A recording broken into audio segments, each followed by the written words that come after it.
আলহামদুলিল্লাহি রব্বিল আলামিন। আল্লাহর অশেষ মেহেরবানিতে আরও একটা ইফতারের আয়োজন নিয়ে চলে আসলাম আপনাদের সামনে। তো প্রথমে আমি ফুটি গুলিয়ে নিচ্ছি, সেলাইনটা গুলিয়ে নিচ্ছি। গুলিয়ে নেওয়ার পর এখানে এই চামচে মধু ভরেছিল, তো এই মধুর চামচটা দিয়েও একটু গুলিয়ে নিচ্ছি, তাহলে মধুটা ধুয়ে যাবে। দেন আমি একটা মিটিং ছিল, সেই মিটিংয়ে ইফতারির দাওয়াত দিয়েছিল।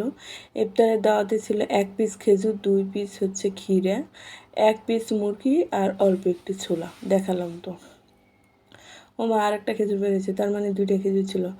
যাই হোক, এই ছোলা, এটা পোলাও সবথেকে আমার অপছন্দ এবং জঘন্য খাবার। আমার ভালো লাগে না পোলাও খেতে। আমি এমনি সময়ে পোলাও খাই না, আর ইফতারি।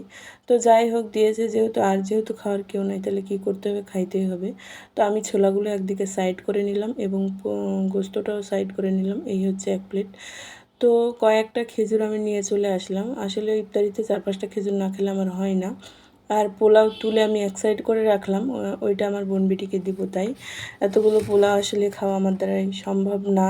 আমি যেহেতু পোলাও প্রফেশনাল খাই না। তো আজান দিয়ে দিল, বিসমিল্লাহির রহমানির রহিম বলে খাওয়া দাওয়া শুরু করলাম। খেজুর খাওয়া শেষে এক নিঃশ্বাসে একেবারে সমস্ত শরবতটুকু খাইয়ে নিলাম।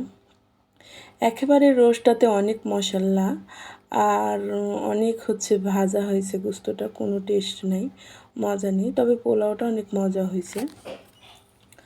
তো যাই হোক, খাওয়া দাওয়া শুরু করে দিলাম, মাঠে নেমে পড়লাম।